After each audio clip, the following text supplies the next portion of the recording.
The email arrived on September 8th at 11:23 a.m., just as I was reviewing briefs for a securities fraud case scheduled for the following week. From Jessica Wright, subject, Anniversary Party Update. Amanda, I need to talk to you about the anniversary party on October 15th. Michael and I have been discussing the guest list, and we think it would be better if you didn't, along with several board members from techvantage. These are extremely important relationships for his career. You work for the government in some legal capacity, which is fine, but it's just not the same level as what Michael does. I don't want any awkward conversations about career disparities. You understand, right? We'll do lunch soon, just us. Love you. I read it twice, then set my phone down on the mahogany desk in my chambers at the United States District Court for the Northern District of California. Welcome back to Ashes of Inheritance, where ordinary women keep their composure while everything around them falls apart and walk away with their dignity intact. If you believe the quietest person at the table is often the one holding the most, you're in the right place. Drop a comment and be sure to subscribe. Through my window, I could see the San Francisco skyline, the Bay Bridge stretching across the water. My sister Jessica, 3 years younger than me, had married Michael Chen 2 years ago. He was the CEO of techvantage Solutions, a mid-sized software company that had recently gone public. The IPO had made Michael wealthy, not billionaire wealthy, but comfortable enough that Jessica had quit her marketing job and now spent her days planning charity galas and redecorating their house in Pacific Heights. I hadn't told Jessica that I was a federal judge, not deliberately hiding it. I'd mentioned it when I was appointed 4 years ago. She'd said, "Oh, a judge? Like traffic court?" I'd said, "Federal court." And she'd nodded vaguely and changed the subject to her new boyfriend. My family had never quite understood what I did. Law school at Stanford, clerking for a Ninth Circuit judge, 8 years as an assistant U.S. attorney, appointment to the federal bench at 36. To them, it was just government work. Nothing as impressive as Jessica's husband running a company. My law clerk, David, knocked and entered with a stack of new filings. "Judge Wright, we just received the case assignments for next month. You're getting the techvantage patent case." I looked up. Techvantage? Yeah, the software company. They're being sued by Neural Dynamics for patent infringement. $340 million in damages claimed. It's going to be huge, lots of media attention, complex technical issues. He set the file on my desk. The CEO is personally named as a defendant along with the company. Michael Chin. Says here he was directly involved in the development decisions that allegedly infringed the patents. My stomach dropped. Michael Chin? You know him. He's married to my sister. David's eyes widened. Oh, do you need to recuse yourself? I opened the file, scanning the case details. Techvantage Solutions had allegedly copied proprietary algorithms from a competitor, Neural Dynamics, and incorporated them into their flagship product. The plaintiff was seeking $340 in damages, plus injunctive relief that could shut down techvantage's main revenue stream. Michael was named personally because he'd allegedly directed his engineers to study Neural Dynamics code after a failed merger negotiation. If the plaintiff could prove willful infringement, damages could triple. "I'll review the recusal standards," I said. "But being related by marriage to a defendant doesn't automatically require recusal if I can be impartial." And I can be. "Are you sure? This is going to be a high-profile case." "I'm sure." I closed the file. "Schedule a chambers conference for next week. I want both legal teams here to discuss the trial timeline." After David left, I sat with the file thinking about Jessica's email. You work for government in some legal capacity. I was a United States District Court judge. I had lifetime tenure. I presided over cases involving billions of dollars, constitutional questions, and matters of national importance.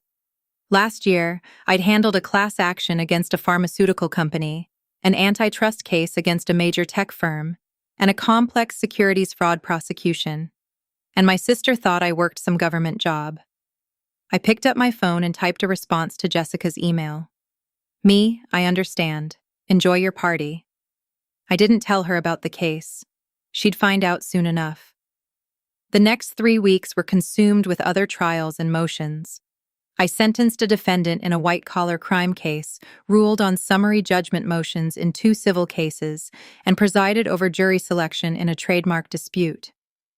On September 29th, the techvantage legal teams arrived for the Chamber's conference. I'd reviewed all the pleadings. The case was solid on both sides. Good arguments about patent validity, claim construction, and whether techvantage's code actually infringed. It would go to trial. No settlement was likely given the stakes involved. The plaintiff's team arrived first. 3 lawyers from Morrison & Hewitt, one of San Francisco's elite litigation firms. Then techvantage's defense team from Caldwell Roberts, equally prestigious. And Michael Chen.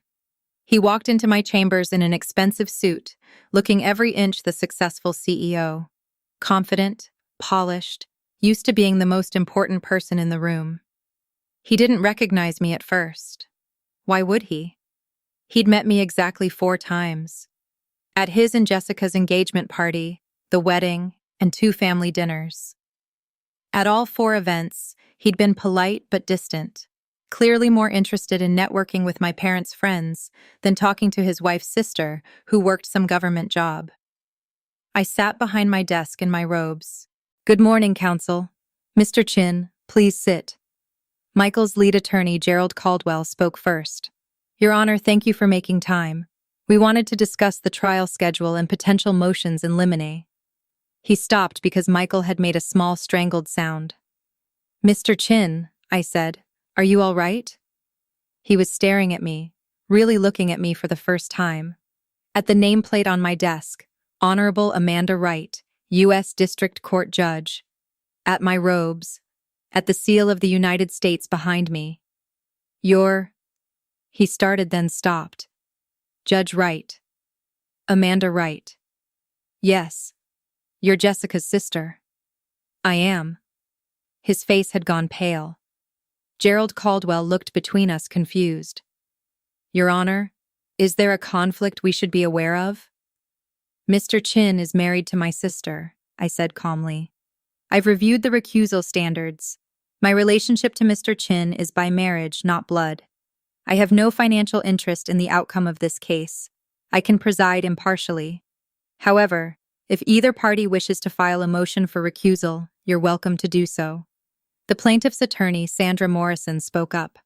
"Your Honor, the plaintiff has no objection to you presiding. We're confident in your impartiality." Gerald looked at Michael, who was still staring at me like I'd appeared from another dimension. "Mr. Chin, do you have any concerns about Judge Wright's ability to be fair?" Michael swallowed hard. "No. No concerns." "Then we'll proceed," I said. "Trial is set for December 5th. That gives you 2 months for final discovery and motion practice. I want all pretrial motions filed by November 1st. Jury instructions due November 15th. Any questions?" We spent the next 40 minutes discussing technical details, expert witnesses, exhibit lists, estimated trial length. Michael said nothing. He just sat there looking progressively more uncomfortable as I efficiently managed the conference, set strict deadlines, and made clear that this trial would be run on my schedule, not anyone else's. When the conference ended, Gerald and his team filed out. Michael hesitated at the door. "Judge Wright, could I have a moment?" The plaintiff's attorneys had already left. I nodded to David, who closed the door, leaving Michael and me alone. "I didn't know," Michael said. "Jessica never told me you were a federal judge. Did you ever ask what I did?" He opened his mouth, then closed it. I assumed you were a lawyer, government attorney or something. I was an assistant U.S. attorney for 8 years. Then I was appointed to the federal bench. Jessica said you worked for the government. She made it sound like—" He trailed off. "Like it wasn't important." I finished. "Like it wasn't at the same level as running a tech company." His face flushed. "I never said that." "No, but he thought it. Both of you did. That's why I wasn't invited to your anniversary party. Too awkward to have the underachieving sister around your important business partners. That's not—" He stopped. "Look, I'm sorry about the party. Jessica said you'd be uncomfortable with the corporate crowd. I went along with it because I didn't think it mattered that much. It didn't matter.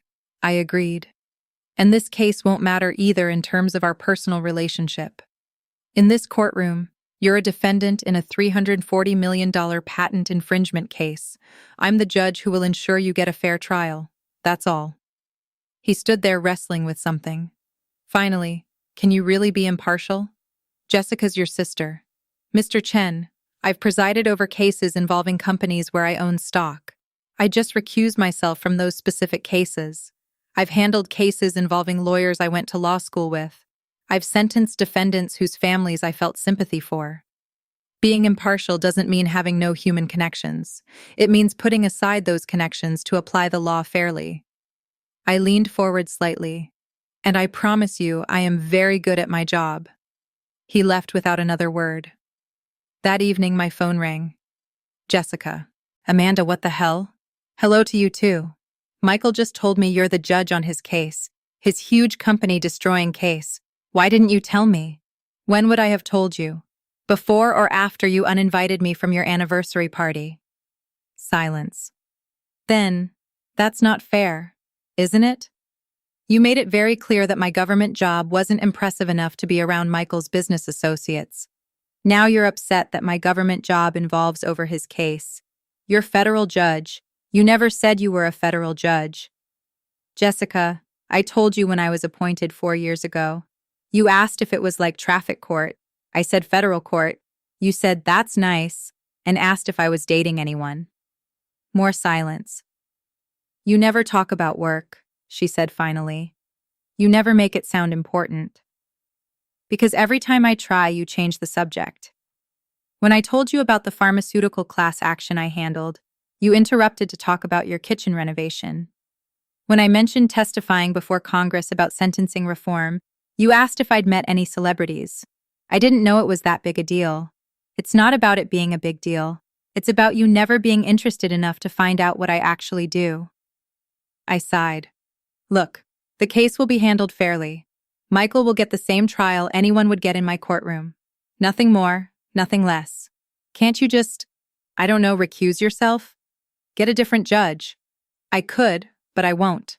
There's no legal basis for recusal, and I'm not going to step aside from a case I'm assigned just because it's awkward for you. This could destroy Michael's company. Do you understand that? If he loses, techvantage could go bankrupt. We could lose everything.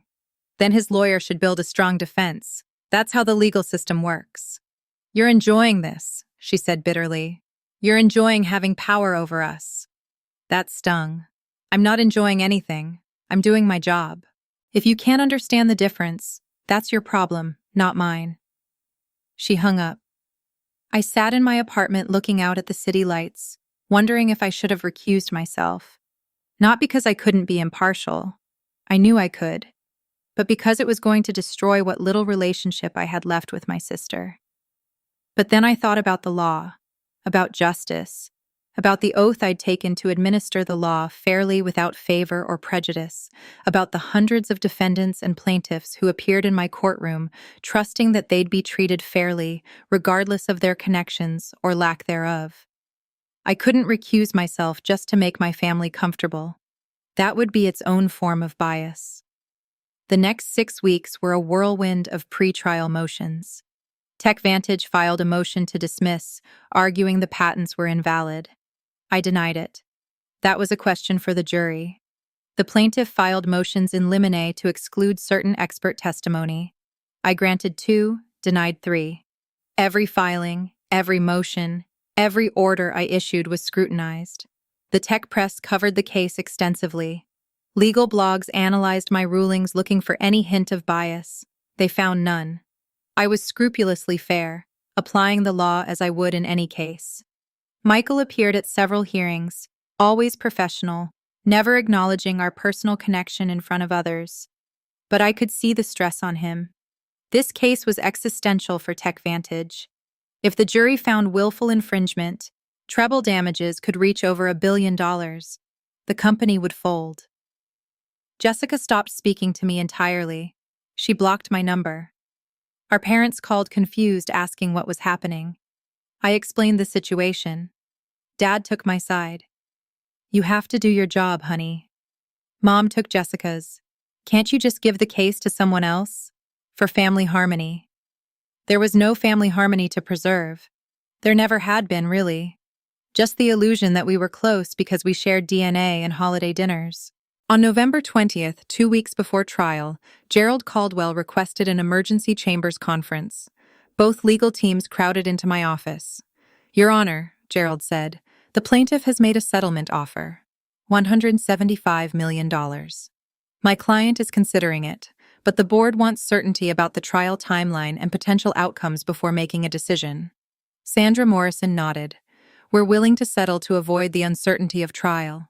But if Mr. Chin rejects this offer and loses at trial, we'll be seeking maximum damages, including willful infringement. I looked at Michael. He sat rigid, his jaw tight. This was the moment.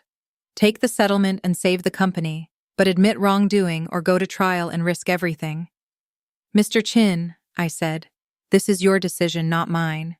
But you should know that trials are unpredictable. Juries are unpredictable. You might win completely. You might lose catastrophically. Settlement gives you certainty. Your Honor, he said carefully, do you think we infringed? What I think is irrelevant. The jury will decide based on the evidence. But if you had to guess? I don't guess, Mr. Chin. I evaluate evidence and apply the law. That's what the jury will do. I paused. But I will say this. The plaintiff has strong evidence. Your engineers accessed their code. Your product contains similar algorithms. Whether that rises to the level of patent infringement is a close question. A very close question. Gerald and Michael exchanged looks. We need to discuss this, Gerald said. You have until December 1st to accept the settlement. After that, we go to trial. I stood. Anything else? They filed out. Michael was the last to leave. At the door, he turned back. If this was your company, would you settle? I should have refused to answer. It was inappropriate. But something in his face, the fear, the desperation, made me human for a moment instead of just a judge. If it was my company, I'd look at the evidence objectively and ask myself one question. Am I certain enough of victory to risk everything? Because that's what you're doing. Risking everything. I paused. But only you can answer whether the risk is worth it. He nodded and left. On November 28th, TechVantage accepted the settlement. $175 million, plus a licensing agreement that would cost them another $20 million over 5 years. It would hurt the company's finances, require layoffs, and tank the stock price. But it would survive. The settlement required court approval. I held a hearing on December 1st to review the terms and ensure they were fair and reasonable. Michael appeared with his legal team. He looked exhausted, dark circles under his eyes, his suit hanging a bit looser than it had 2 months ago. I reviewed the settlement agreement line by line. It was fair. Both sides were making significant concessions. The plaintiff was giving up the possibility of trouble damages. TechVantage was admitting no wrongdoing but paying substantial money. Mr. Chin, I said, do you enter into this settlement freely and voluntarily, understanding all its terms? Yes, Your Honor. Do you understand that by settling you're waiving your right to have a jury determine the facts of this case? I understand. Very well. The settlement is approved. I signed the order. This case is dismissed with prejudice. We're adjourned. The lawyers packed up their files. Michael stood slowly looking at me. Thank you, Your Honor, he said quietly. I didn't do anything except to approve a fair settlement. You and the plaintiff made the decision. Still, thank you. He left. I thought that would be the end of it. Case closed, family drama over, everyone moving on with their lives. Then on December 10th, Jessica showed up at the courthouse. She'd never visited me at work before, didn't even know where my chambers were. My assistant, Margaret, called me. Judge Wright, your sister is here. She says it's urgent. I had her sent up. Jessica looked different. Thinner. Tired. Her expensive clothes seemed like costumes she was wearing, not reflections of who she actually was. I'm sorry, she said as soon as she entered my chambers. I'm so sorry, Amanda. I gestured for her to sit. For what specifically? For not seeing you. For not understanding what you do. For thinking Michael's job was more important than yours. For everything. She twisted her hands together. The settlement is destroying us financially.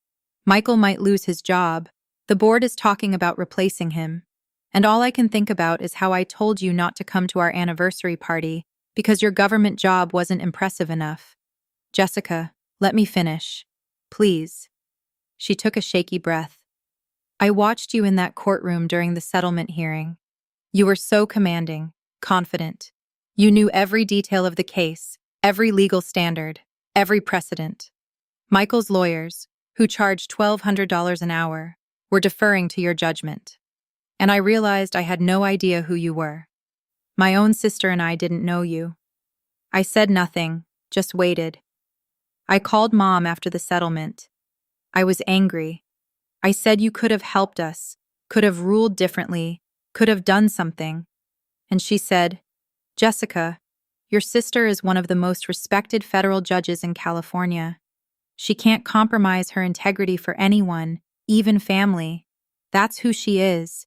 That's who she's always been. Jessica wiped her eyes. And I realized Mom knows you better than I do. Mom, who you barely talk to. She knows what you do, knows what you've accomplished, knows who you are, and I don't. You never asked, I said simply. I know. I was so wrapped up in my own life, in Michael's success, in being the wife of a CEO. I wanted to be important by association because I didn't think I was important on my own. And you were actually important, actually doing work that mattered, and I couldn't even see it. We sat in silence for a long moment. The settlement was the right decision, I said finally. If you'd gone to trial, you might have lost everything. This way, techvantage survives. Michael keeps his job, at least for now. You rebuild, I know. His lawyer said you gave him good advice, that asking him if he was certain enough to risk everything made him really think about the strength of his case. She looked at me. You helped him even after we excluded you, dismissed you, treated you like you didn't matter. I helped him because it was the right thing to do, and because despite everything, he's your husband. I don't want to see you hurt. You should. I've been awful to you. You have, I agreed. But you're still my sister. Jessica started crying then. Not delicate tears, but deep, wrenching sobs. I don't deserve forgiveness. I don't deserve you. Probably not, I said with a small smile. But you're getting both anyway. Eventually. Eventually. This doesn't get fixed overnight, Jessica. You've spent years not seeing me. I've spent years feeling invisible to my own family. We can rebuild, but it takes time and work, real work. I'll do it, whatever it takes. She wiped her face. Can I start by asking about your work? Really asking, really listening. So I told her about law school, about prosecuting white-collar criminals as an AUSA, about the cases that had challenged and changed me, about what it meant to be appointed to the federal bench at 36, one of the youngest judges in the district, about the responsibility of sitting in judgment, of holding people's fates in my hands, of trying to be fair in an imperfect system. She listened, really listened, asked questions, wanted to understand. When I finished, she said, "You're kind of a badass." I laughed. I'm a federal judge. We're not supposed to be badasses. Well, you are, and I'm sorry I never knew it. Over the next 6 months, Jessica and I rebuilt our relationship fully. She came to my chambers once a month for lunch. She attended a public hearing where I presided over a high-profile environmental case, sitting in the gallery and watching me work. She read articles about my cases, asked thoughtful questions, tried to understand the legal reasoning. Michael struggled. The settlement had damaged techvantage's reputation. The stock price plummeted. In March, the board forced him out as CEO. He took a position as COO at a smaller company, a significant step down. It was humbling for both of them. The big house in Pacific Heights went on the market. The luxury cars were sold. Jessica got a job, an actual job in marketing at a nonprofit. They downsized their life, and in some ways it made them better people. In April, they invited me to dinner at their new, smaller apartment in the marina. "Thank you," Michael said over pasta that Jessica had cooked herself. "For handling the case fairly, for giving me good advice, for not holding our ignorance against us. I was just doing my job." "You were doing more than that. You were being a better person than we deserved." He set down his fork. "I thought a lot about what happened, about how I dismissed your career, how I never bothered to learn what you actually did. It was arrogant, and it was sexist. I wouldn't have made those assumptions about a brother-in-law who was a federal judge, but a sister-in-law? I just assumed it wasn't that important." "Probably," I agreed. "I'm working on it. Jessica's helping me see my blind spots, and there are a lot of them." Jessica reached for my hand across the table. "We're both working on it, on being better, on seeing people clearly instead of making assumptions." "That's all anyone can do," I said. We talked late into the night about their new life, my current cases, the ones I could discuss, their plans for the future. It felt different than before, built on actual knowledge of each other, rather than surface-level pleasantries. As I was leaving, Jessica hugged me tight. "I'm proud of you," she whispered. "I should have said that years ago, but I'm saying it now. I'm so proud of who you are and what you do." "Thank you," I said. "That means a lot." Driving home, I thought about justice. In the courtroom, justice meant applying the law fairly without bias, giving everyone an equal chance to be heard. In life, justice was more complicated. It meant being seen for who you really were. It meant having your accomplishments recognized, not dismissed. It meant being valued, not despite your choices, but because of them. For years, I hadn't had that with my family. I'd had professional respect, public recognition, the esteem of my colleagues, but not family validation. Now, maybe I was getting both. A year later, I presided over the naturalization ceremony for 50 new American citizens. It was one of my favorite judicial duties, welcoming people who'd worked so hard to become part of this country. Jessica and Michael attended, sitting in the public gallery. Afterward, they waited while I congratulated each new citizen. "That was beautiful," Jessica said when I finally made it over to them. "Seeing you up there, administering the oath, welcoming those people, I cried." "It's a pretty emotional ceremony." "It is, but I also cried because I was proud, and because I wished I'd seen you do this years ago, wished I'd paid attention to your life sooner." Michael nodded. "We missed a lot, but we're here now." "You are," I agreed. We went to lunch at a place near the courthouse. As we walked through the financial district, people recognized me. A lawyer nodded respectfully. A law student worked up the courage to introduce herself and ask about clerkship opportunities. A defendant I'd sentenced to community service instead of jail time stopped to thank me for giving him a second chance. Jessica watched all of this with wonder. People respect you, really respect you. Some people. Others think I'm too lenient or too harsh. You can't please everyone in this job, but you try to be fair, always. At lunch, Michael asked about a case that had been in the news, a major antitrust suit I was handling. I explained the legal issues, the arguments on both sides, the difficulty of balancing innovation against monopolistic practices. "How do you decide?" he asked. "When both sides have good arguments, how do you choose?" "I apply the law as best I understand it. I follow precedent. I consider the facts carefully, and I make the decision I think is most consistent with justice and the law." I paused. "And sometimes I get it wrong. That's why we have appeals courts." "Have you ever been overturned?" 3 times in 4 years. Once I think the appeals court was right. I misapplied a standard. Twice I think they were wrong, but that's how the system works. No one's infallible. Jessica smiled. "You're so honest about your limitations. Most people wouldn't admit they make mistakes." Most people aren't federal judges. We have to be honest about the limits of our knowledge and judgment. The moment you start thinking you're infallible is the moment you become dangerous. After lunch, Jessica walked me back to the courthouse. "I've been thinking," she said, "about throwing you a party, a celebration of your career, your accomplishments.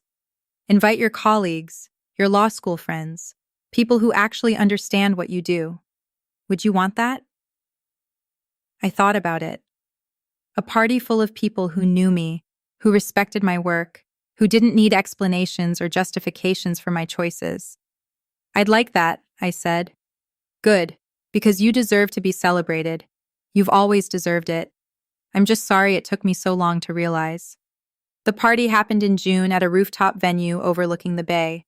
50 guests, judges, former clerks, law school friends, colleagues from my AUSA days. The chief judge of our circuit attended. 2 of my mentors came. Sandra Morrison, the plaintiff's attorney from the techvantage case, brought a bottle of excellent wine and told Jessica, "Your sister is one of the finest legal minds I've encountered. You should be very proud." Jessica beamed. "I am." I gave a short speech thanking everyone for coming, for supporting me over the years, for being part of my professional journey. I didn't mention my family's years of not understanding. I focused on gratitude for those who had seen me clearly. But at the end I added, "And I want to thank my sister Jessica and her husband Michael for being here tonight, for taking the time to learn about my work, for supporting me even when they didn't fully understand what I did." Family isn't just about blood. It's about showing up. And they're showing up now. That means everything. Jessica was crying again. Happy tears this time. Later, as the party wound down, Michael pulled me aside. "I know I've said this before, but I need to say it again. I'm sorry. For not seeing you, for dismissing your work, for being part of excluding you. If I could go back and do it differently." "You can't," I interrupted gently. "None of us can go back. We can only go forward and do better." "Then I promise I'll do better. We both will. I know you will." He hesitated, then said, "Can I ask you something? DeKeys, did you ever want to rule against me? To punish me for how we treated you?" I thought about lying, saying no. I'd never felt that temptation. But honesty was important. For about 30 seconds when I first got the case assignment, I thought about how satisfying it would be to rule against you on every motion, to watch you squirm. I smiled slightly, and then I remembered my oath, my responsibility, the fact that justice can't be personal, and I let it go. That must have been hard. It was the right thing to do. That's what mattered. He nodded slowly. "You're a better person than I am. I'm just a person who chose a career that demands integrity. You do important work too, Michael. Running companies, creating jobs, innovating. It's just different work. Neither is more valuable than the other. They're just different." Jessica said something similar the other day, that she'd spent years thinking corporate success was the only success that mattered, that she'd internalized the idea that making money was more important than serving the public, that she'd been wrong. "She's learning," I said. "We all are." 2 years after the techvantage case, I was elevated to the Ninth Circuit Court of Appeals. The appointment was a huge honor. Circuit judges hear appeals from all the district courts in the western United States, setting precedent that affects millions of people. My confirmation hearing was intense. Senators questioned me about my judicial philosophy, my decisions, my approach to the law. Jessica sat in the gallery watching every moment. When one senator praised my commitment to fairness and thoughtful application of the law, I saw her smile with pride. The confirmation went through. I was sworn in on a crisp October morning at the San Francisco courthouse. The Chief Justice of the United States administered the oath. 200 people attended. Jessica and Michael sat in the front row next to my parents. Mom cried, Dad beamed, and Jessica looked at me with something I'd never seen before. Genuine understanding of who I was and what I'd accomplished. At the reception afterward, Jessica introduced me to people. "This is my sister, Judge Amanda Wright. She was just confirmed to the Ninth Circuit. She's one of the youngest appellate judges in the country. Not my sister who works for the government. Not vague references to a legal career. Clear, proud statements of fact. That night at a small family dinner, Dad raised his glass.